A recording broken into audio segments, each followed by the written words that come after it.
बिस्मिल्लाहिर्रहमानिर्रहीम।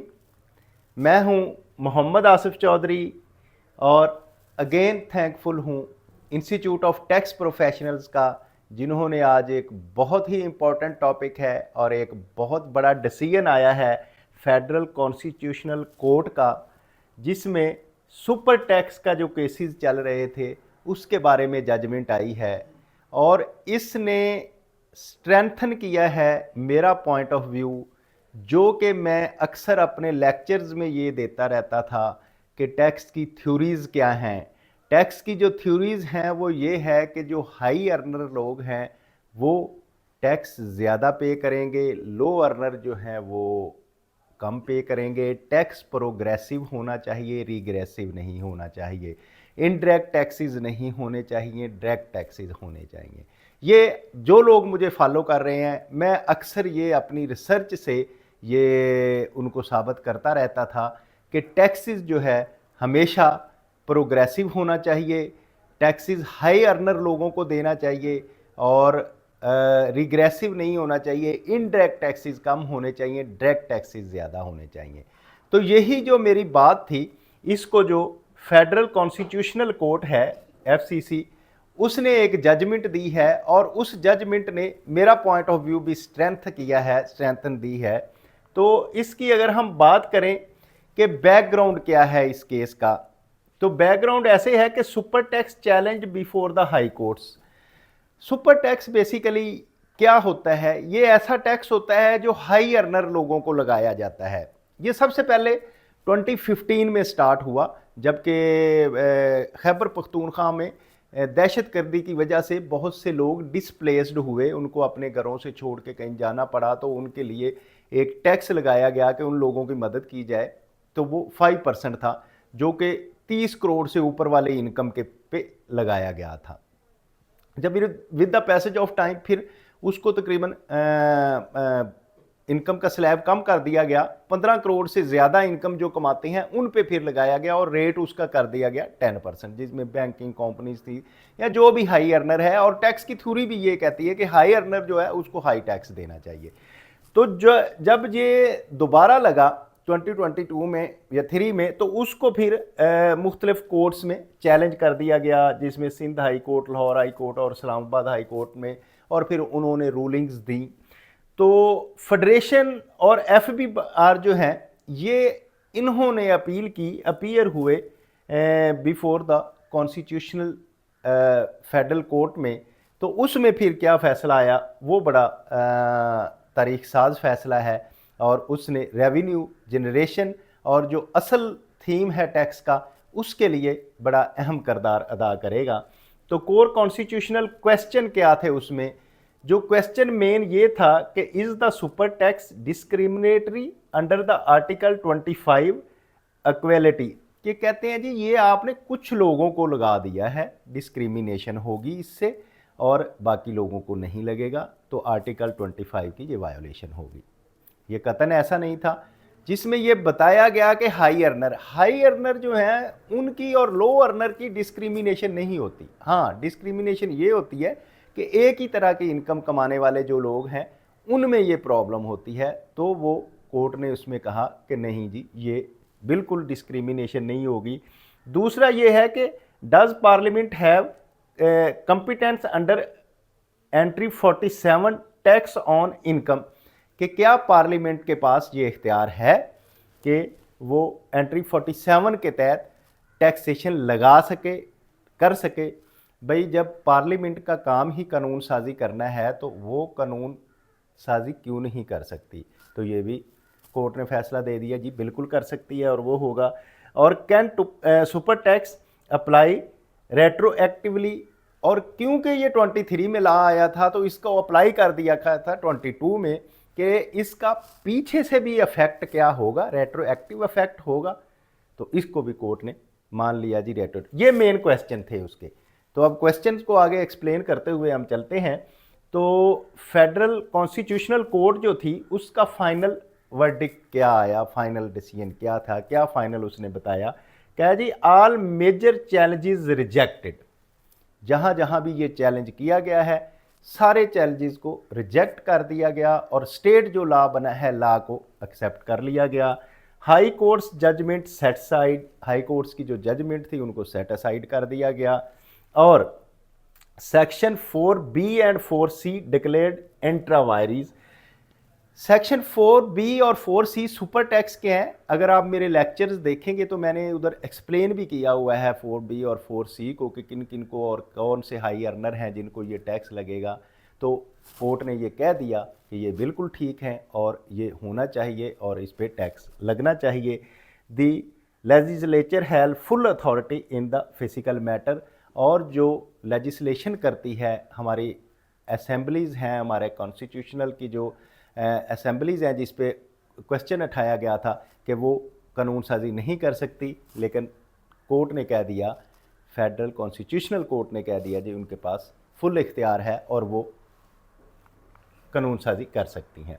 अब अगर हम बात करें सेक्शन 4B की, तो उसमें जो फेडरल कॉन्स्टिट्यूशनल कोर्ट है उसकी फाइंडिंग की, तो उन्होंने कहा जी इनकम बेस्ड क्लासिफिकेशन की बेस्ड पे होगी, नो हॉस्टाइल डिस्क्रिमिनेशन, इसमें कोई डिस्क्रिमिनेशन नहीं हो रही, क्योंकि जो टैक्स पेयर्स थे, बैंक्स थे या जिन्होंने भी ये पॉइंट उठाया, उन्होंने ये असल में कहा था कि ये जी डिस्क्रिमिनेटरी है, डिस्क्रिमिनेशन हो रही है, लेकिन कोर्ट ने कह दिया जी नहीं, कोई डिस्क्रिमिनेशन नहीं हो रही। Income based classification is reasonable, जो क्लासिफिकेशन की गई है कि किन लोगों से लेना है और किन से नहीं लेना, वो टैक्स की थ्योरीज़ के भी मुताबिक है और लॉ के मुताबिक है। कोर्ट ने कहा जी ये रीज़नेबल है, इसमें कोई प्रॉब्लम नहीं है।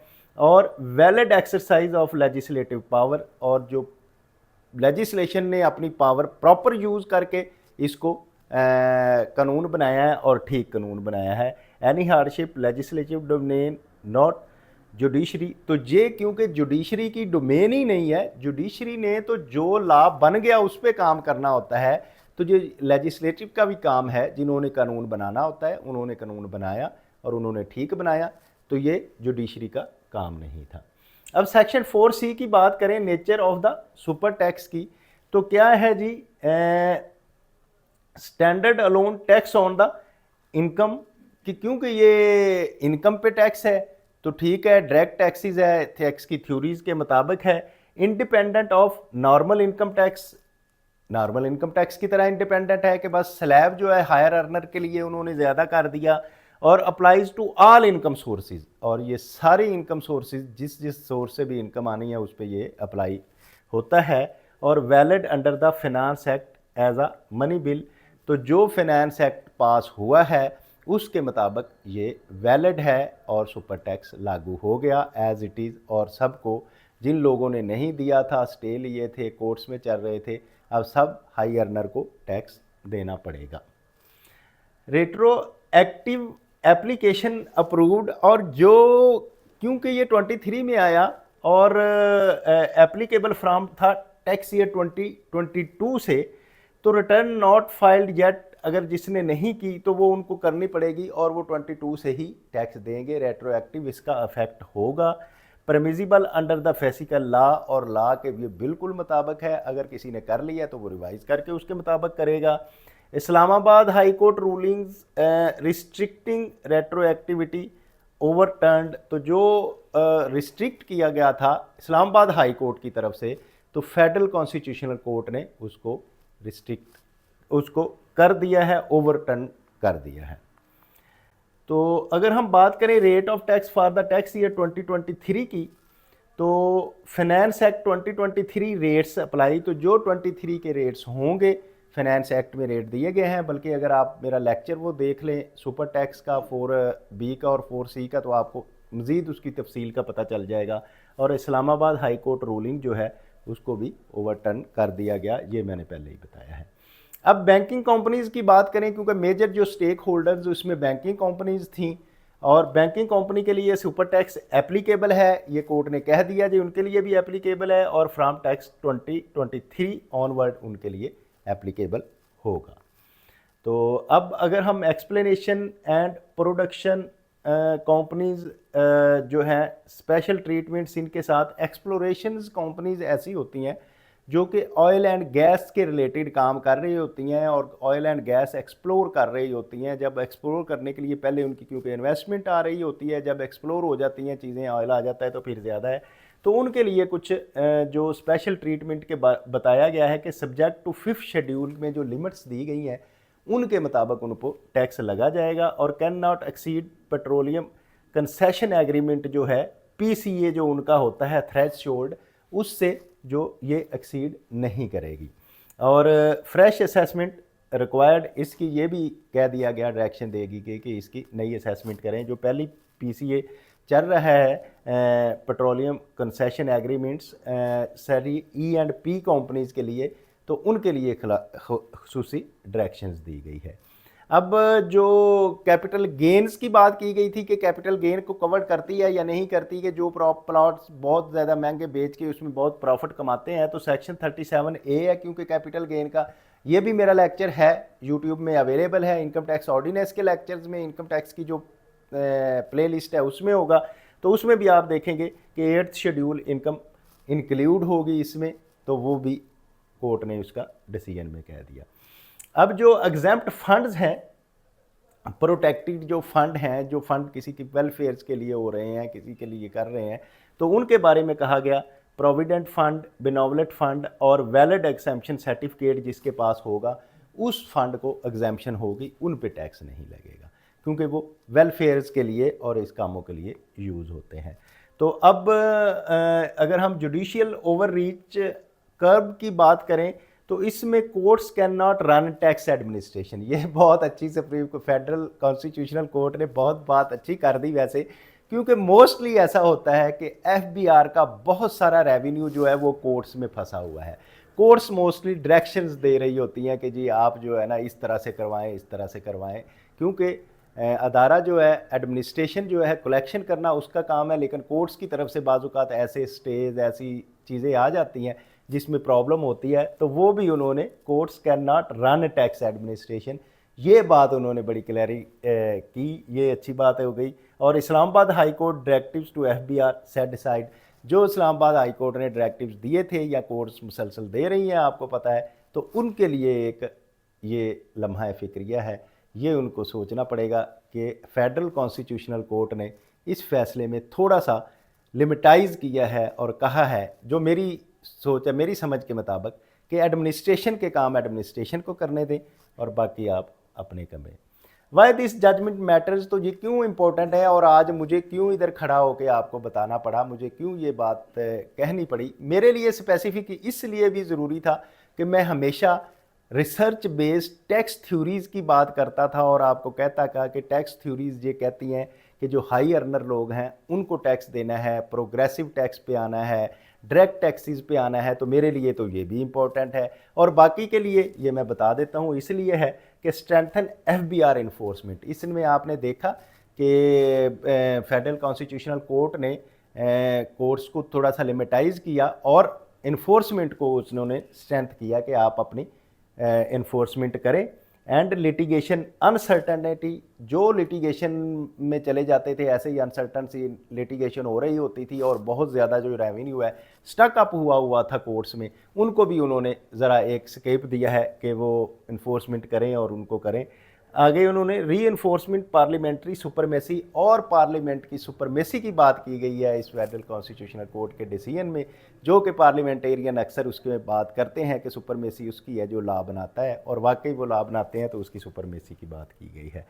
और signal strict stance of the revenue laws, तो क्योंकि रेवेन्यू एक अहम सतून है, क्योंकि यही रेवेन्यू आएगा जिसकी वजह से हमारी कोर्ट चलेंगी, हमारा डिफेंस होगा, हमारा इंफ्रास्ट्रक्चर चलेगा, एजुकेशन चलेगा, हमारे सेहत के मामला तय होंगे। तो ये रेवेन्यू की इसलिए भी बहुत ज़रूरत है, और इसने जो रेवेन्यू लॉज का मजबूत किया है स्टांस ने और बेहतर किया है। और मेरा जो पॉइंट ऑफ व्यू था कि टैक्स थ्योरीज़ ये कहती हैं, और हमेशा मैं रिग्रेसिव टैक्सेस की बात, प्रोग्रेसिव टैक्सेस की बात करता हूं और हाई अर्नर के लिए टैक्स की बात करता हूं, तो वो मेरी बात भी इसमें एड्रेस हो गई है। तो अगर अब हम कंक्लूजन की बात करें, तो कंक्लूजन में सुपर टैक्स जो है वो अपहेल्ड हो गया है, लीगल क्लैरिटी जो है रिस्टोर हो गई है, इसमें जो कोई एम्बिग्विटी नहीं रही, अब क्लियर है हर बात लीगली, और फिजिकल अथॉरिटीज़ रीअफर्म्स, और फिजिकल अथॉरिटीज़ को रीअफर्म कर दिया गया है। तो ये था आज के डिसीजन के रिलेटेड के फेडरल कॉन्स्टिट्यूशनल कोर्ट ने जो सुपर टैक्स के मतलब एक डिसीजन दिया है। बड़ा लैंडमार्क जजमेंट है ये, और ये जजमेंट ऐसी है कि जिसने बहुत सारी चीज़ों को एड्रेस किया है, और मैं समझता हूँ कि इन्फोर्समेंट को बहुत मजबूत किया है, और जो टैक्स की असल थीम और थीरीज़ थी उनको इन्होंने स्ट्रेंथन किया है। पार्लियामेंट की सुपरमेसी जो है उसको स्ट्रेंथन किया है। तो ये बातें जो लोग आप समझ रहे हैं, सुन रहे हैं, वो तो इसको अच्छी तरह समझ गए होंगे, लेकिन ये बात पॉलिसी मेकर तक और बाकी लोगों तक पहुंचाना आपकी जिम्मेदारी है। आप इसको लाइक, शेयर और सब्सक्राइब करेंगे तो सब तक ये बातें पहुंचेंगी। Thank you very much, have a nice day.